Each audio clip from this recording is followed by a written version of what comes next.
Bonjour à toutes et à tous, Sandra Dania.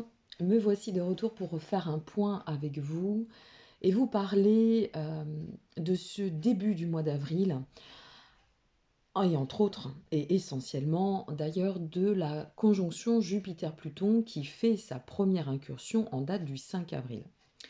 Alors tout d'abord, merci pour tout. Merci pour vos présences, vos messages de solidarité à mon égard, mais aussi à l'égard de votre prochain. La capsule du 8 avril a été vue plus de 50 000 fois en l'espace d'à peine 10 jours, ce qui est complètement hallucinant, assez exceptionnel à mon échelle et très intéressant sur le fait que, pour moi, je constate que les gens ne se voilent plus la face. Et ça me fait plaisir.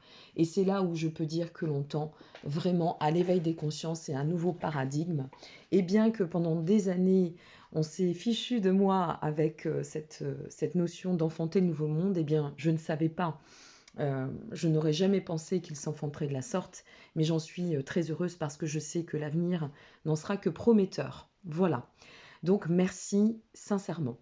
Alors, pour revenir, je vais juste resituer les choses. La première chose, c'est que je vais effectuer plusieurs capsules. Plusieurs capsules pour tendre à suivre en fait la dynamique d'évolution au niveau des cartes du ciel et des transits. La seconde chose, c'est que je vous ferai une capsule qui sera aussi importante euh, à compter sur la première quinzaine de ce mois d'avril. Je vais voir comment je vais m'organiser. Comme vous le savez, j'ai un planning très très chargé par ma double fonction, mais cette vidéo, autant celle-ci sera bien évidemment importante, mais autant la prochaine sera très intéressante parce que elle nous transmettra enfin de meilleures nouvelles. Voilà. Allez, partons sur le sujet du jour qui sera donc de parler de cette conjonction Jupiter-Pluton. Jupiter-Pluton qui fait donc sa première incursion puisqu'il va y avoir, elle va se présenter 3 fois cette conjonction cette année et en sa première incursion en date du 5 avril. Comme toujours, je ne rentre pas trop dans la technicité afin de pouvoir passer les messages de fond pour l'ensemble et que ce soit compris à plus vaste échelle. Alors, pour revenir sur cette situation. Autant déjà la prolongation du confinement, mais bien ça n'est pas une surprise mes amis, puisque ça avait été vu par les astres et je l'avais annoncé dans le cadre de la capsule du 8 avril. Mais autant ici, nous arrivons à un cycle avec cette conjonction encore qui nous montre encore à quel point c'est sous pression et litigieux. Litigieux parce que Jupiter, qui a pour vocation initialement de mettre en lumière les situations, eh bien c'est la planète qui représente tout ce qui se réfère à l'autorité aussi, Jupiter, et qui caractérise et symbolise la notion d'amplification. Ne vous alertez pas, ne vous formalisez pas, écoutez la suite pour bien comprendre le sens de l'analyse. Pluton, de l'autre côté, elle, c'est une planète qui symbolise souvent les extrêmes. La mort symbolique pour la Renaissance aussi, dans son approche directe. Et dans le cadre de la crise, si on la place sur la configuration, eh bien c'est une planète qui reflète en fait, si vous voulez, le virus. D'accord. Donc d'un côté, je le répète, Jupiter, mise en lumière, amplification, de l'autre, Pluton, qui reflète la crise, le virus. Et ces deux planètes, du fait de leur conjonction, elles viennent qui plus est se positionner dans le signe du Capricorne. Alors, signe dans lequel la planète Jupiter est ce qu'on appelle en chute. Ce qui nous montre l'approche de la mesure au niveau des amplifications face à la situation jusqu'à cette date. C'est, je pense, un moment donc qui va nous offrir cette période du 5 avril, donc très, très prochaine, puisque j'effectue cet enregistrement le 29 mars. Et donc, c'est vraiment un moment qui va nous donner, je pense, un bilan, voire peut-être le bilan le plus important face à la crise et face à la situation, face au cas. Donc on est bien sur la notion de pic jusqu'ici, qui se seront, à mon avis, qui se sera manifesté, des cas qui se seront encore plus révélés. Mais c'est aussi, à mon sens, une période durant laquelle,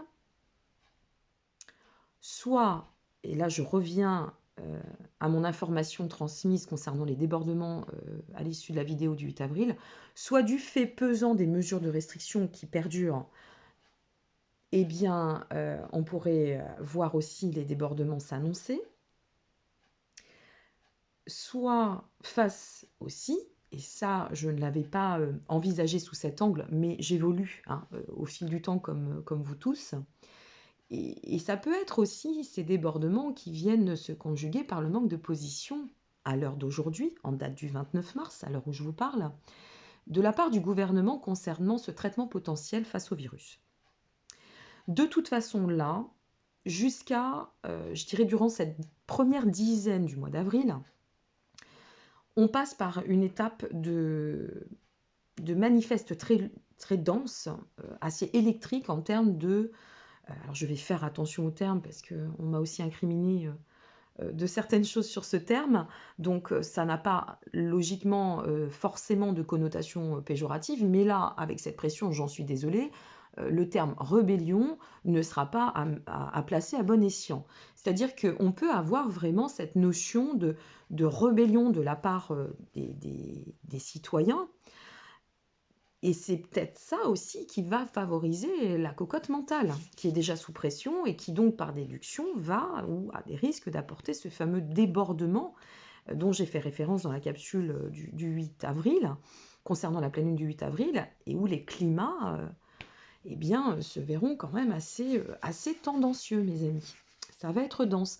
Alors ça peut être ça peut être aussi l'annonce de l'arrivée de l'armée qui, initialement, répétons-le, est prévue à des fins de maintien de sites sensibles, dits sensibles, c'est-à-dire des sites où il y a des masques, où il y a des gels, voilà, pour les préserver.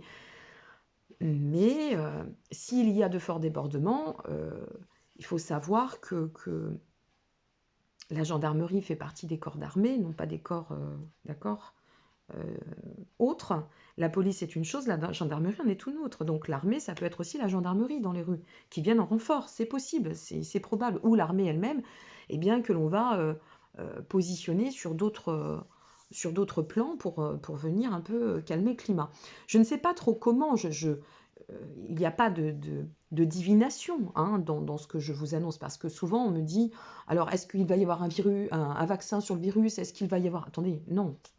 Là, les capsules astro, elles restent dans la mesure de la lumière et à la lumière des astres. Point, ça s'arrête là. Donc là, c'est des analyses rationnelles qui ne peuvent pas donner lieu ni place à la divination. Il faut faire la part des choses. Ok ? Donc, je ne pense pas, moi, par rapport à tout cela, et à titre personnel, et au risque de me tromper, et cela n'engage que moi, je ne pense pas qu'il faille interpréter cette date du 5 avril comme une date indiquant un départ d'amplification, mais bien la date importante et butoir, annonciatrice de ce bilan face à l'amplification, peut-être aussi de démarrage d'échauffourée et de montée de pression un peu électrique jusqu'à cette mi-avril, qui sera, à mon sens, le cycle de meilleurs augures et d'un tournant. Mais cependant, même si l'ambiance, elle va se voir électrique, mes amis, autour de cette période et au vu des transits, et au moins, voilà, durant cette première dizaine d'avril, il faut aussi se dire que ce cycle-là que nous allons traverser, c'est à mon sens, des plus importants. Des plus importants parce que parallèlement à cela, ça peut aussi annoncer l'ouverture d'une vraie transformation de fond. De fond face à nos fondations, de fond face à nos fondamentaux. Et pourquoi je dis cela ? Bien parce que, malgré tout, au-delà de tout et à travers toute cette pression, ce côté électrique, eh bien, moi, je demeure convaincue, et je me place sur les astres, toujours, que c'est aussi tout cela qui va amener l'État à devoir prendre une position plus radicale, plus incisives, au-delà de leurs propres décisions. Je parle ici du confinement, je parle ici des restrictions, etc. Je fais référence à l'avancée et à la prise de position par rapport au plan médical. Et je pense que durant cette première dizaine et assez rapidement, voire autour peut-être de cette pleine lune du 8 avril, qu'il y a de fortes chances que le gouvernement plie sous cette pression aussi des médias, sous la pression sociétale et sous la pression médicale, parce qu'on a besoin d'avancer. On voit bien, là, j'ai été informée, parce que comme vous le savez, je n'ai pas la télévision chez moi, si vous ne le saviez pas, vous l'apprendrez, depuis des années, et on m'informe. Hein. Alors je regarde ici et là, je ne rentre pas du tout dans le lobotomisage, parce que c'est pour moi, c'est ça. Je ne sais pas si on peut dire ce terme d'ailleurs, mais enfin, je ne me laisse pas lobotomiser par l'information qui, à mon sens, amène aussi énormément de pollution et de désinformation. Il faut faire du tri, mes amis, et c'est aussi ce qui alimente votre peur. Entendez-le. Il arrive un moment, il faut prendre du recul.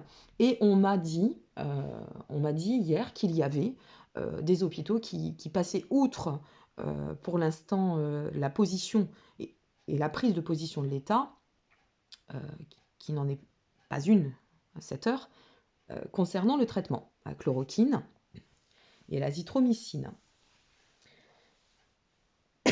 Pardon. Je ferai une petite parenthèse sur l'azithromycine à la fin de cette capsule. On m'a demandé mon avis, je vais le donner, mais je vais le donner à la fin de la capsule pour pas que ça n'interfère, ça puisse venir interférer dans l'étude astrologique. Alors ensuite, qu'avons-nous? On a une autre configuration qui est très intéressante, qui est l'entrée de Vénus en Gémeaux ce 4 avril, c'est-à-dire la veille de la conjonction Jupiter-Pluton. Et cette Vénus en Gémeaux, à mon sens, ça marque, c'est pour ça que je vous disais, il y a quelque chose qui est en train de s'ouvrir dans la transformation, parce que cette Vénus en Gémeaux, elle marque de sa présence durant déjà 4 mois, elle va être présente jusqu'au 7-8, avec certaines phases de rétrogradation à partir de mi-mai jusqu'à juin. Mais quoi qu'il en soit, cette Vénus, eh bien, pour moi, elle va offrir un côté perceptible au niveau, si vous voulez, de la possibilité de présager la suite, une des suites. Alors c'est une des configurations, des aspects de transit. Je ne sais plus trop où j'en suis, mais c'est pas grave, je suis dans mon analyse aussi intérieure. Quoi qu'il en soit, cette Vénus, oui, en Gémeaux, eh bien pour moi, en plus, qui plus est en trigone à Mars, c'est vraiment quelque chose qui peut présager de l'évolution sur un plan dimensionnel qu'offrir une stimulation sur la perspective collaborative, justement. C'est pour ça que je vous disais, à un moment donné, je pense que l'État n'aura pas le choix, ou d'autres choix, que de rentrer dans des accords sur les avancées médicales, sur les besoins, sur les demandes, et ce qui va aider en soi de pouvoir faire avancer ensuite, plus rapidement, et je l'espère, la situation, la configuration. C'est vraiment très important parce que de toute façon, Vénus en Gémeaux va offrir une valorisation d'un état. Donc vous voyez, d'un côté, on avait ce Jupiter-Pluton, et on a toujours ce Jupiter-Pluton, puisqu'il est en avant, il est au 5 avril.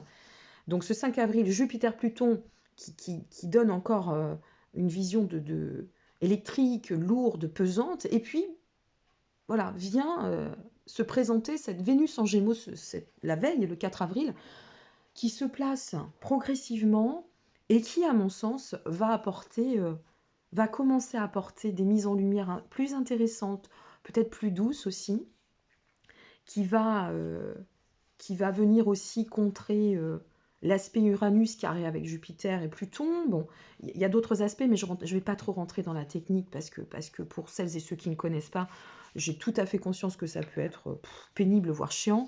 Donc, l'essentiel, c'est de vous passer le fond des messages.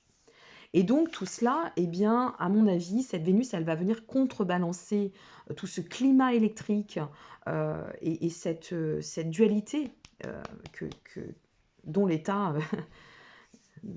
que l'État pratique aujourd'hui, Et donc, je pense que je ne vais pas vous annoncer un miracle dans une fin absolue, ça paraît quand même prétentieux, mais au moins euh, de meilleurs augures vraiment pour cette mi-avril, et surtout entre mi-avril et début mai. Voilà mes amis pour ce point astro. Pour l'azithromycine, donc là je sors de la configuration de l'analyse astrologique et je me positionne à titre personnel. Je ne mélange pas les deux. Moi, ça fait 3 semaines que je disais à mes parents, je ne comprends pas qu'on n'aille pas étudier l'azithromycine et je vais vous dire pourquoi. C'est pas sur un plan devin, mais c'est sur un plan factuel. Je vais pas rentrer dans ma vie, mais je vais vous expliquer quand même quelque chose d'important.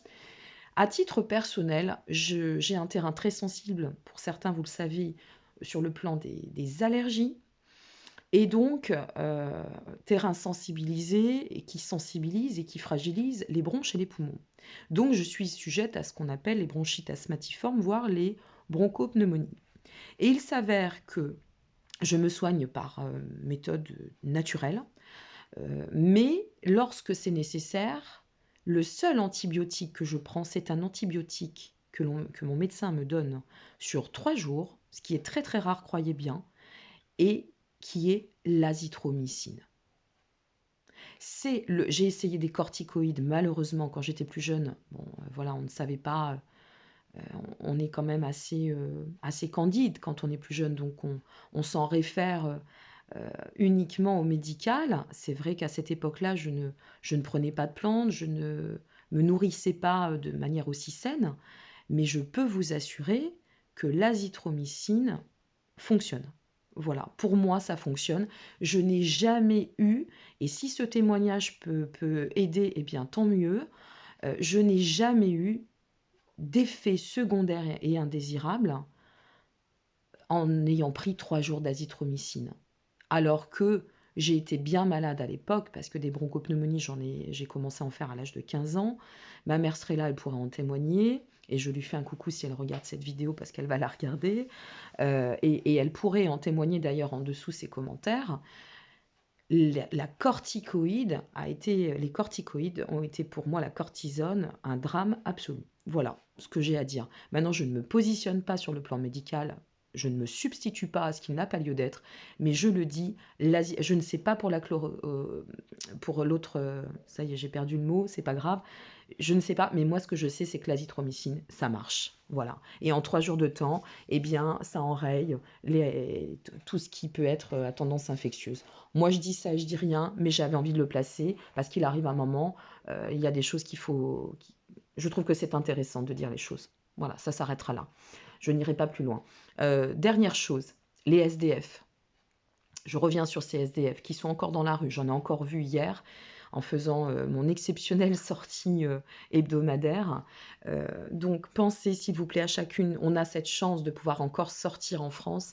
Pensez, s'il vous plaît, à chacune de vos sorties, de prendre un petit quelque chose, un peu de monnaie, quelque chose à manger. Il fait froid encore. Donc là, on s'aperçoit de tout ce qu'on a chez nous et qui nous sert à rien. On a des couvertures qui sont chaudes et qui sont là entassées. Et on dit oui, on va les garder, on ne sait jamais, mais en fait, on ne s'en sert pas. Donc pensez à eux, s'il vous plaît. Pensez à tous ces gens qui sont dehors. Moi, ça me brise le cœur quand je m'endors le soir. Je me dis, je suis sous ma couette au chaud. Et ces gens-là, eh bien, voilà, ils subissent le froid et la situation. La nature y compris, parce qu'on nourrissait les pigeons, par exemple. Donc, n'oubliez pas non plus que la petite nature a besoin de nous. Et on voit bien à quel point elle a besoin de nous, puisque là, la nature, elle est aussi en train de nous dire merci. Elle nous dit merci. Merci de ne plus polluer. Merci, je pense, de me permettre à moi, la planète Terre, de respirer. Mais si je respire, c'est pour vous faire respirer aussi. Voilà ce qu'elle nous dit, la nature. Et ce virus, il touche les poumons, il touche les voies respiratoires. Alors, dans ma dimension, à titre personnel spirituel, et là, encore une fois, ça n'a aucune liaison avec l'astrologie, mais posons-nous la question du lien de cause à effet. Moi, je dis ça, je dis rien, je vous laisse y méditer. Voilà, mes amis, j'espère que tout se passe au mieux pour vous. et que ben voilà, vous vivrez de mieux en mieux ce confinement parce qu'il va falloir, hein, il va falloir aussi se canaliser et, euh, et je vous envoie eh bien, de très très belles pensées, espérant que ce qui s'annonce par la suite, je garde un petit peu de choses agréables et qui nous réchaufferont autant les esprits que les cœurs. Donc ne vous inquiétez pas, sortez de la peur, sortez des psychoses, ayez confiance, nourrissez l'espoir, s'il vous plaît. Nourrissez l'espoir. C'est très important. Peut-être à votre échelle, ça vous paraît insignifiant. À l'échelle humaine, c'est énorme. Et après, je reviendrai donc avec cette prochaine vidéo où je parlerai aussi d'autres choses au niveau économique. Je vous souhaite à toutes et à tous une très belle continuité, de prendre bien soin de vous, des vôtres, de profiter de ce beau soleil et surtout, eh bien, restez chez vous. Je vous embrasse. Merci encore pour tout. Au revoir.